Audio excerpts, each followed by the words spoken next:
It's not allowed. What the public is angry about is how Meghan turns fake babies into deals to make money.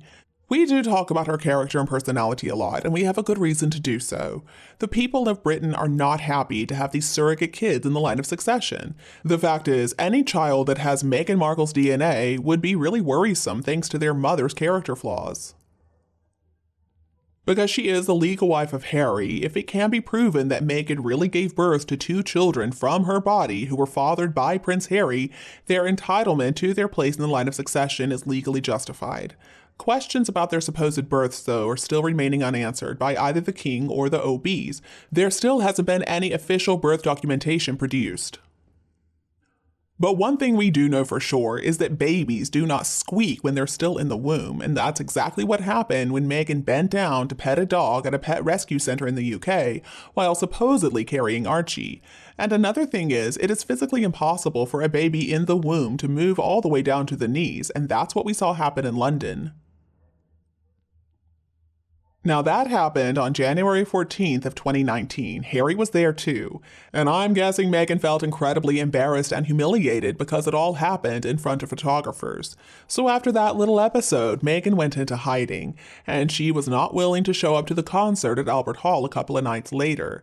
Now Meghan and Harry couldn't really excuse themselves from the event altogether, but Meghan, who still felt like she wanted to just crawl into a hole and die after that public humiliation on the 14th, simply couldn't bring herself to attend. At an event that happened the next evening, Meghan was, for obvious reasons, feeling humiliated and ashamed. You know, I'd probably also want to crawl into a hole and die if I were caught faking a pregnancy, and the moon bump fell all the way to my knees in front of a camera. And then to have to go to a Broadway concert the day after the photos hit the press, just imagine having to face the people. I would guess some in the crowds called her out, but Meghan would never admit to that.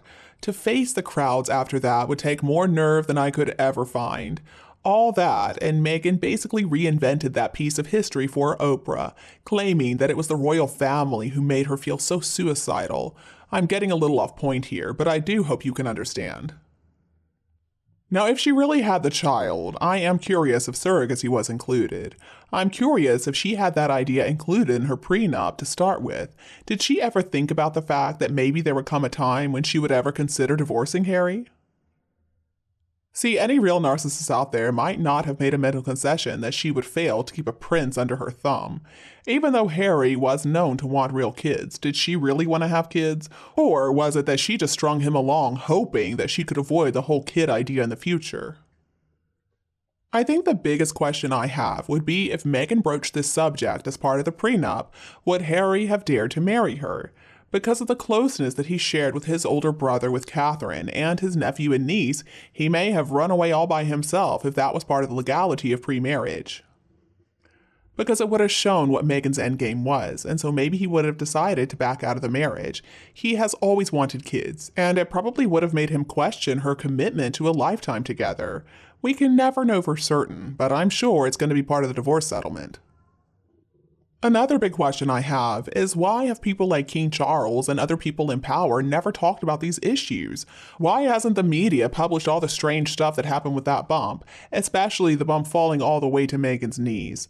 They just assume that we are so stupid, all these fake stories, all this phony stuff. It's incredibly damaging to the monarchy.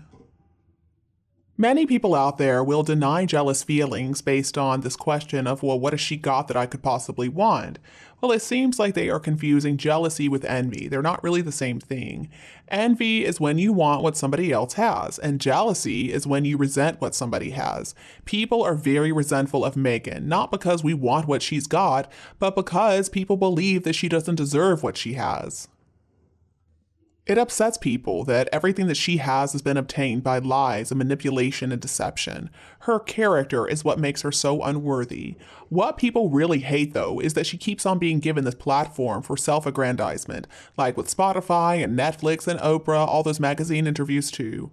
And Meghan uses other people's platforms to promote herself. For example, Harry's UN speech, Invictus, One Young World, Uvalde, Vax Live, abortion, and even the funeral for the late Queen. I don't think Meghan understands what it's like to take a back seat and let somebody else shine. Until, of course, Harry went rogue. People also resent the fact that Meghan is getting all these awards for doing absolutely nothing, like the NAACP, the Ribbon of Hope, Woman of Vision Award, the list goes on and on. But I'll tell you what nobody's jealous of. Nobody is jealous of that rictus grin plastered across her face, her ratty-looking hair extensions, her wardrobe of expensive but ill-fitting clothes, her dysfunctional family, her inability to put together a coherent thought that's not a bunch of word salad nonsense, her sense of victimhood, her unhinged husband, her skills as an author, her stupid calligraphy, and last but certainly not least, her pathetic acting skills. Now, in Hollywood, it's somewhat common for low-ranking celebrities like Meghan Markle to call the paparazzi up when they want publicity for whatever reason. Now, there are lots of rich and famous people around LA County, but it's very big, and it encompasses so many cities and suburbs all around. So it's basically impossible for the paparazzi to know exactly where somebody is at any point in time. Now, there are hot spots that paparazzi know celebrities like to go, and so that's where they tend to hang out. And who will show up is anybody's guess, but they know somebody will.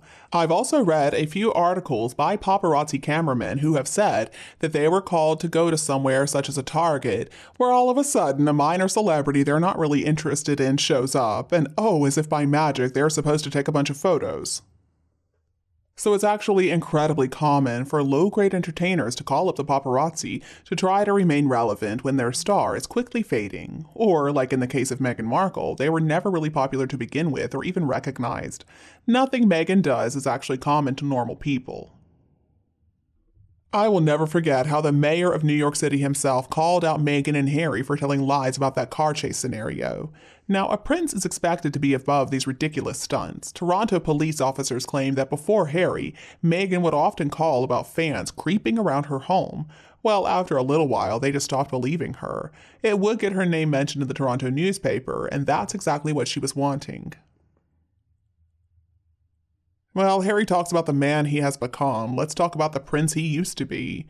Now he's gotten himself involved in all these lies, all this drama, and throwing these little pity parties for himself, showing how jealous he is of his better educated, decent, good person brother, the Prince of Wales, who their mother absolutely adored and was incredibly close to as well. And he has the nerve to expect us to feel sorry for him because he's just a poor spare. But we don't feel sorry for him because he is a man in self-exile, and he's launching all kinds of grenades at his family, the family that loved and protected him his entire life. His own grandmother was demoted to the second row with no balcony, no parades, nothing, because of what he said and what he did against her family and the country she served and loved for such a long time. One more thing I want to talk about is that agencies like Backgrid base their entire business model on this stuff. They make a lot of money off D-list actors trying to scratch their way to the top or has-beens trying to get back to the top. These people will give them a call, and in some cases these celebrities will pay them, and that's what they make a lot of money off of. Now, sometimes an unknown actor of some talent might be able to boost their popularity with these types of pap walks, but that is only if they are part of a big project that's already generating some attention of its own. So essentially, the only winners in this are the paparazzi.